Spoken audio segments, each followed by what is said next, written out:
All right, there are two major political races in Rhode Island this year, and this was a big week for both of them. First of all, the governor's race. We'll get to that in just a moment, new polling data, but we're going to start with the Providence mayoral race and a major decision that took place over the last week that is really the front and center issue when it comes to this mayoral primary between incumbent Brett Smiley and David Morales. Morales is coming at Smiley from the left, but also from a populist type of level. And the issue at hand this week, rent stabilization. If you've been following along on the podcast or just in general, you probably know that this rent stabilization proposal in the city of Providence has been back and forth on a, let's call it a communications level. You've just been hearing about it as various aspects of the concept and eventual proposals started to come to fruition. Well, last week, the city council voted to implement that rent stabilization program. They passed it, but not with a veto proof majority. Mayor Brett Smiley vetoed that immediately. Here's what the mayor said, courtesy of Channel 12. Here's what Mayor Smiley said I believe, just moments after he vetoed that legislation. This is the mayor right here, again, courtesy of Channel 12. Letter to the council this morning explaining he was sending back the ordinance without his approval due to various policy concerns, including questions about how much it would actually cost taxpayers. The mayor acknowledged there is still an affordability crisis and understands there will be criticism over his decision. I find those feelings and the testimony that we heard, the feedback that I've heard at community meetings of my own, to be entirely valid. But what I tried to share with the community and stay focused on is the truth that rent control is not going to lower anyone's rent. All right, so that right there is the central thesis for when it comes to the Smiley approach to rent stabilization, rent control, anything. It's supply side. It's that we have a housing crisis in the United States. We have a housing crisis in the state of Rhode Island. We have a major housing crisis in the city of Providence. And as a major part of that housing crisis, no doubt, rent increases have been extraordinary. I mean, there are people who are facing well in excess of 10% year over year rent increases in the city right now. There's a huge supply shortage. So the mayor taking the standpoint on a basic level, supply side economics, we want to encourage as much development as possible. If we allow for as much development as possible to create supply, the demand will be filled by the people who need housing, and we'll be able to move forward without, in their argument, burdening taxpayers contemporarily or into the future. So that is the principal argument there. Now, look, this is a veto-proof majority. That this is a veto-proof scenario that Smiley has in his favor. In other words, the council can't override it. And I've been speaking with counselors on background, off record. Look, this is a scenario where this rent stabilization proposal, as it was constituted when it was voted in, it was at the end of the day extraordinarily unlikely that it was ever going to get to a point where it would come to law. There was hardly any indication anywhere that the mayor was going to budge on this, nor any indication that any of the counselors who voted against this were going to move. So what does that mean? That means this is, at the end of the day, teeing up the Democrat primary for mayor in Providence. Now, you can make the argument all day, every day that there are bigger issues that face the city of Providence. That's a valid argument to make. At the same time, affordability and housing, no doubt, are going to be at minimum right below or tied for the most important issue. The political aspect of this is so important to pay attention to. It's not just about what seems to be coalitions that have formed in the different camps, the supply side camp that Mayor Smiley seems to chief, or the, hey, we need rent control and perhaps a more Keynesian type of approach where the government's going to develop housing in tandem with a rent stabilization, rent control package. Somewhere in the middle is where this is likely going to land. And because this package of legislation was introduced and came to a vote so quickly, it's hard to imagine that there was really adequate time for any type of actual negotiation that would get this thing to go through, period, not only from a veto-proof standpoint, but perhaps even to win over the mayor himself, and from a legal standpoint, to be legally sound in the event of any litigation that would come if this thing went through. It doesn't seem like we got there. What it does seem like, though, is the politics have been set up quite well when it comes to this mayoral primary between Morales and Smiley. Morales held a rally today on the steps of City Hall, and here's a clip of that from his ex. Today we stand here knowing that the fight is not over. As the council prepares to take on a vote to override the mayor's veto, we're calling on Councilwoman Joanne Ryan, on Councilman John Gonsalves, on Councilman Oscar Vargas, Ana Vargas, and Pedro Espinal to switch their votes and to vote yes to override the mayor's veto. This is a matter of whether our neighbors from Silver Lake to Smith Hill back to the east side can continue calling Providence home.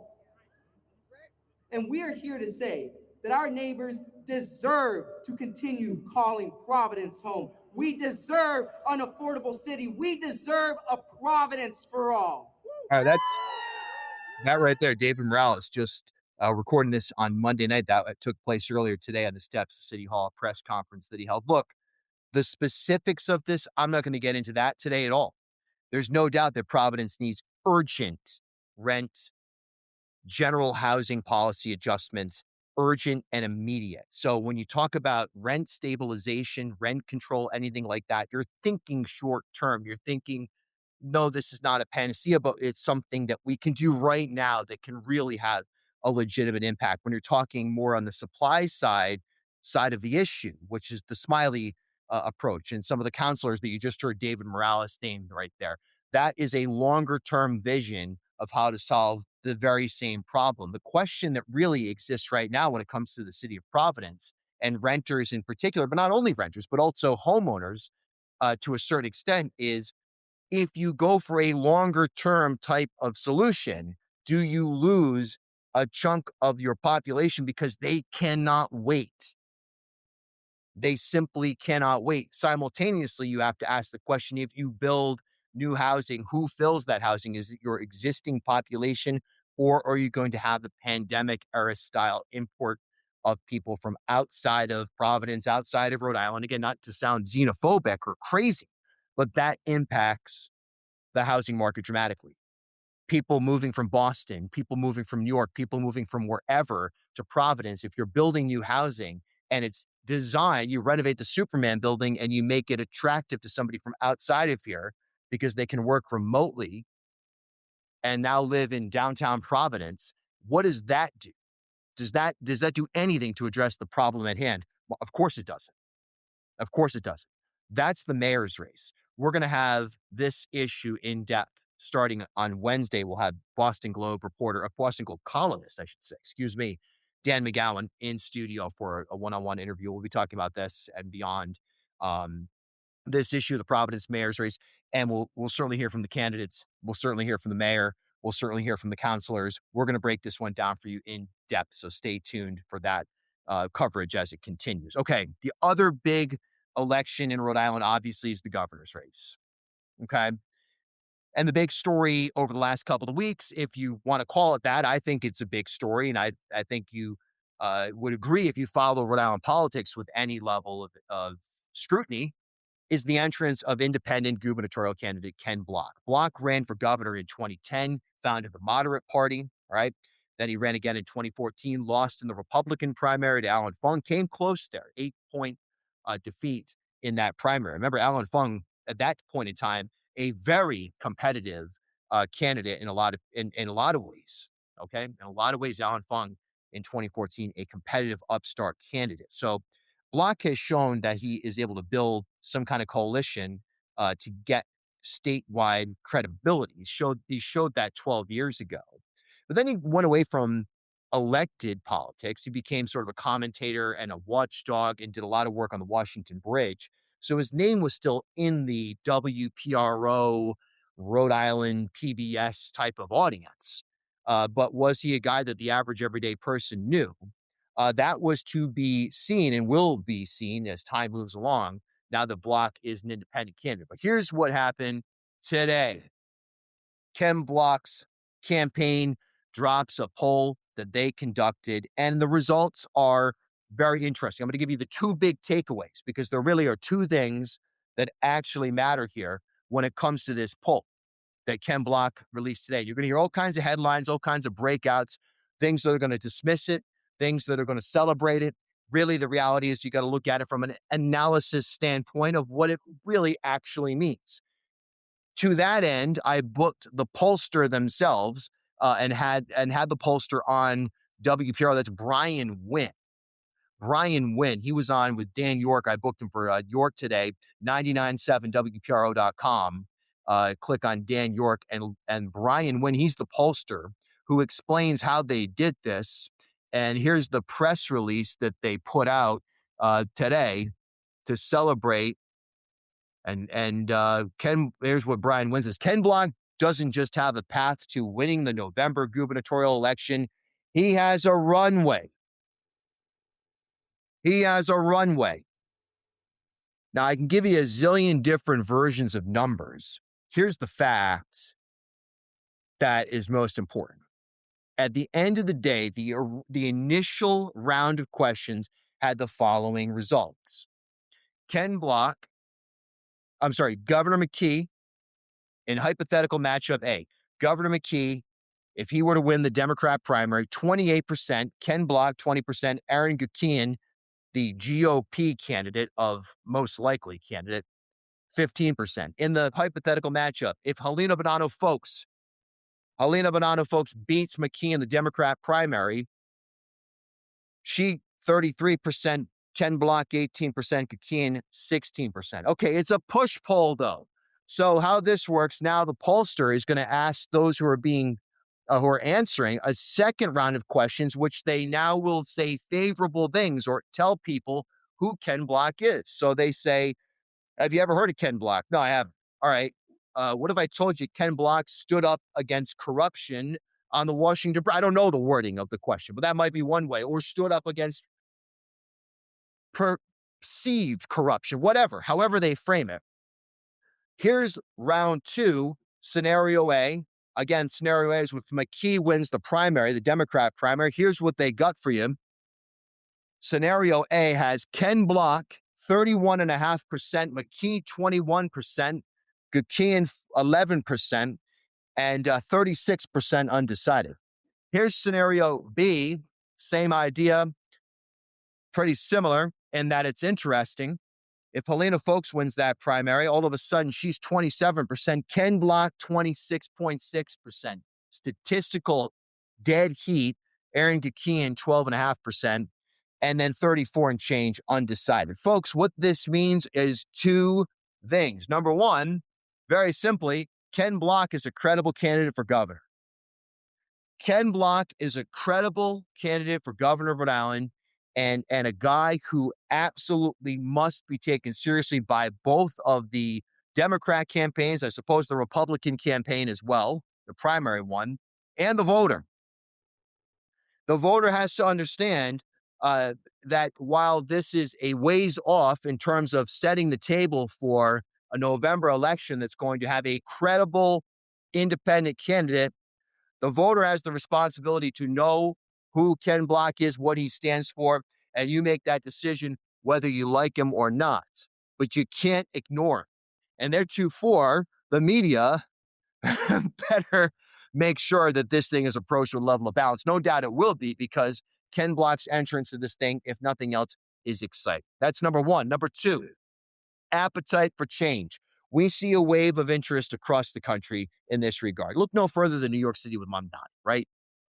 People want change. The question is, what does that change look like? The change that we've seen has ranged across the ideological spectrum, intra-party wise, in general elections, multi-candidate general elections, all of that. So the question for Rhode Islanders, when you take a look at the polling numbers that are offered here by Ken Block and his campaign, what you see is a very clear reality that people want change. And if that change comes in the form of Helena Folks, if that change comes in the form of Ken Block, that may be one or one or two different ways that change comes together. What it will not come in the form of is a leftist candidate, because there's nobody in this primary.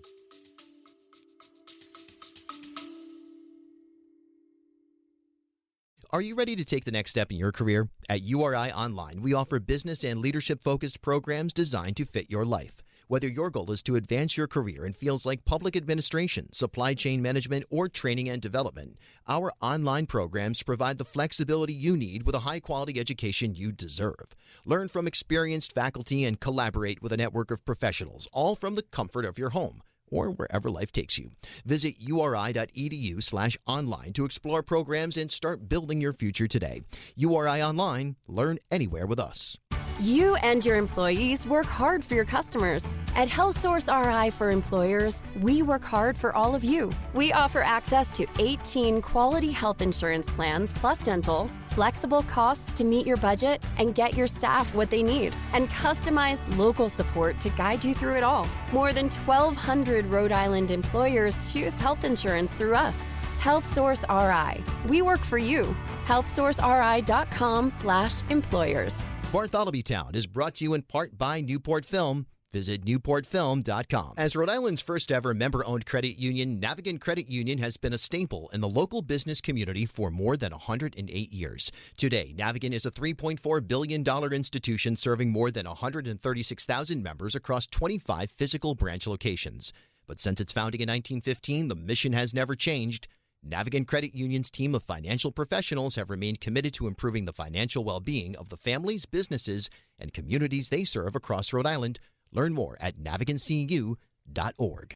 Bartholomew Town is brought to you in part by Waterfire Providence. Visit waterfire.org. Half Street Group brings a new generation's perspective to leadership communications, strategic public relations, and digital marketing. Half Street helps organizations and leaders take control of their own stories and manage their reputations. They get results for their clients by focusing on audience, message, and culture, and by leveraging their decade-long relationship with media and opinion leaders in the Ocean State and throughout New England. Join me and Half Street Group founder and president Mike Rea for a conversation every month about news of the day, the hottest media analysis, and a look behind the scenes at how impactful leaders drive conversations. Learn more at halfstreetgroup.com. Follow me on Instagram at Bill Bartholomew.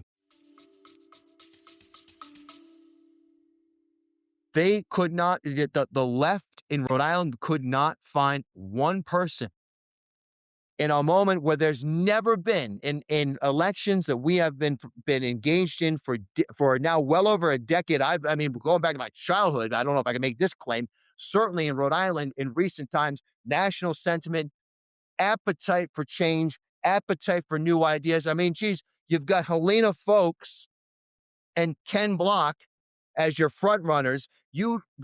There's not one person in the state of Rhode Island, and don't tell me Matt Brown or Aaron Regenberg or anybody. I'm talking somebody who can come in and take advantage of the fact you've got a moment where incumbency is not even remotely. It's never mind you have the power of incumbency, which is worth X million dollars in races or X percentage points in general elections or whatever in primary elections.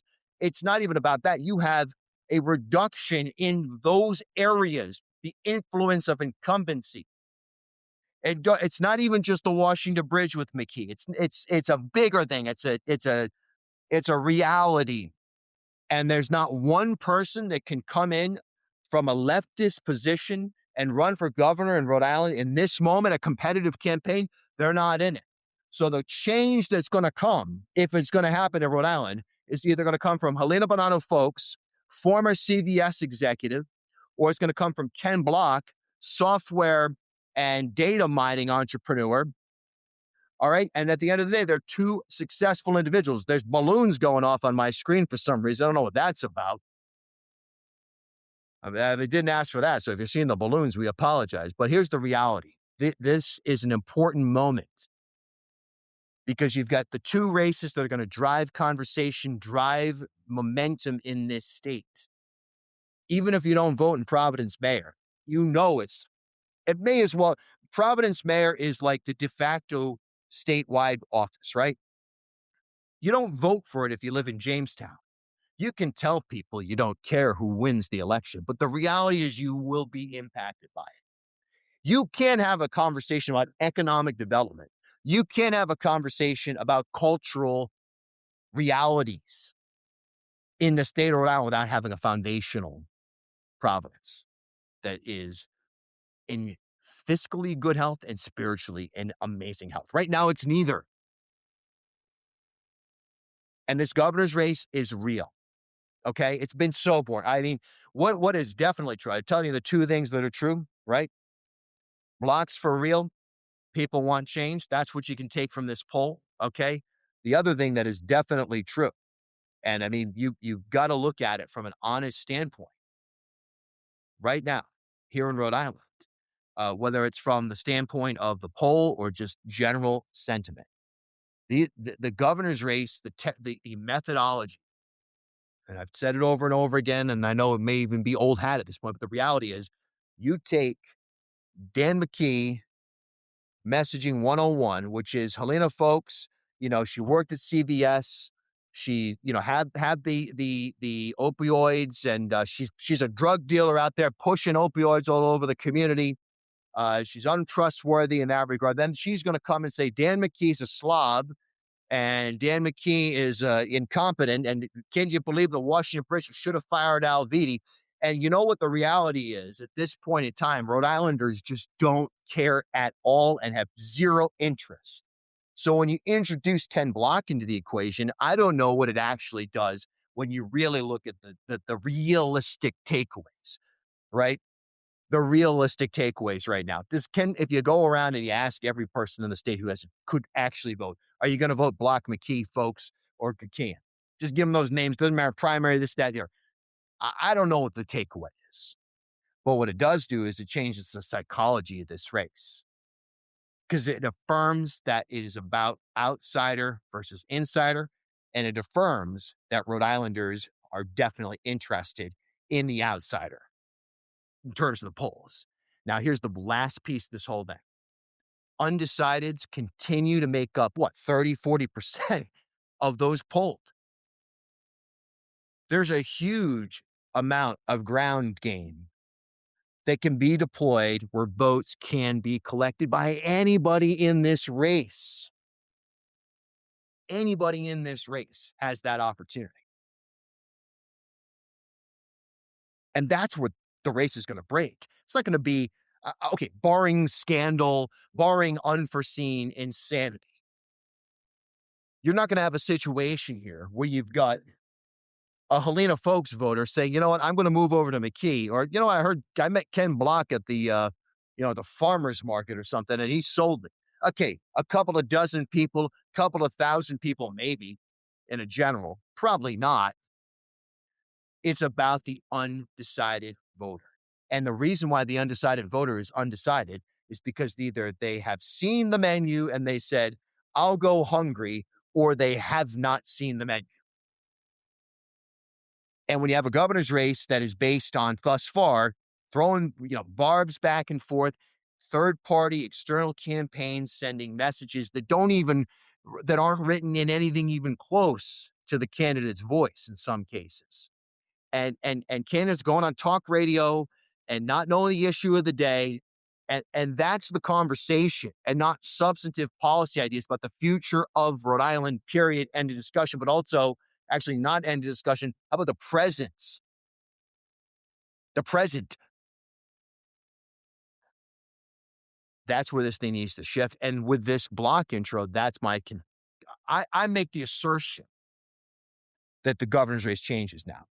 Make the assertion that attitude changes.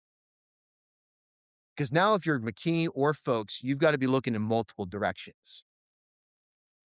You've got to be your criticisms, your strategies are no longer the same. Now, that's not to say you turn your attention equally to Ken Block and if you're Folks or McKee. You heard Mike Rea, former Raimundo spokesperson, communications director, Half Street Group, on the show last week talking about this in detail.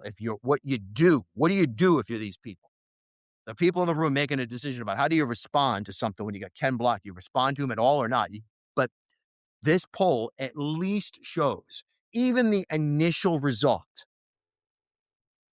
You want to forget about the second round of questions, fine.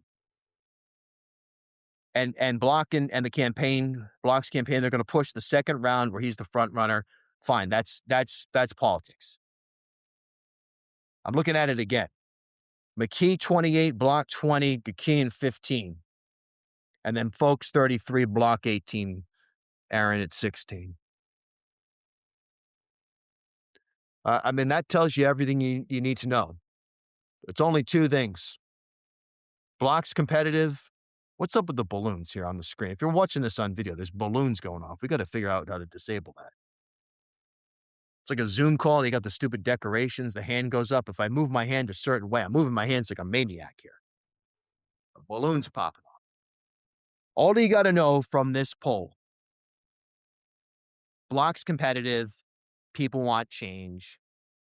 The question is, how do all of these candidates position themselves to those undecided voters? That's what is going to play out. The table is set, and that's political season for this year in terms of a launch. Now, there's a lot of other interesting races, and we'll certainly be talking about them, but you got two big ones. And this is kind of a big shift if there ever was one. Follow me on Instagram at Bill Bartholomew.